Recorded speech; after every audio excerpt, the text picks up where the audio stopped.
Guys, for today's video, alam kong lahat kayo gusto nyong gumawa ng slime. But, ang pwede, and nakagawa na kayo ng slime, right? Pero gusto nyo ng fluffy slime. Well, meron akong fluffy slime nang hindi nag-a-add ng shaving cream kasi wala akong shaving cream. But, alam niyo bang pwede niyo gamitin ang lotion?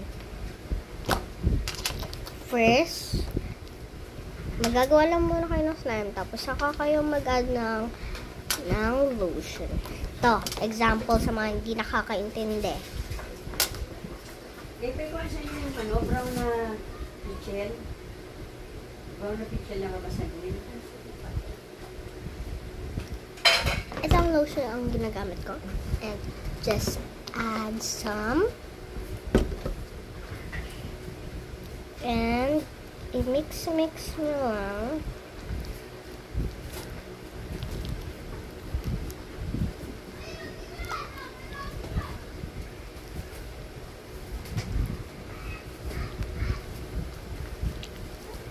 Ooh, slime. Color blue nga pala to, guys.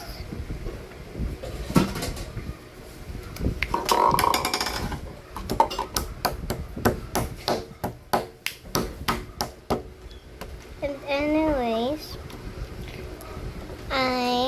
ganun lang. Mag-add lang kayo ng lotion hanggang sa yung texture niya maging fluffy.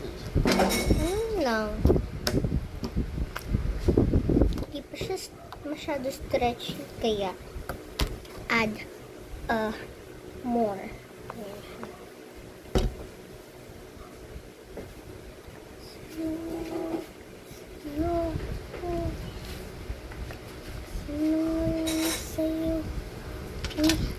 Stretchable na siya ng onte. Keep mixing. It's getting stickier. Bigger layer. Di tayo. We will not give up. Nagbe-blend ng sheet sa dragon fruit si Lola. Stretchable na siya. Ooh. Ito nga pala yung glitters.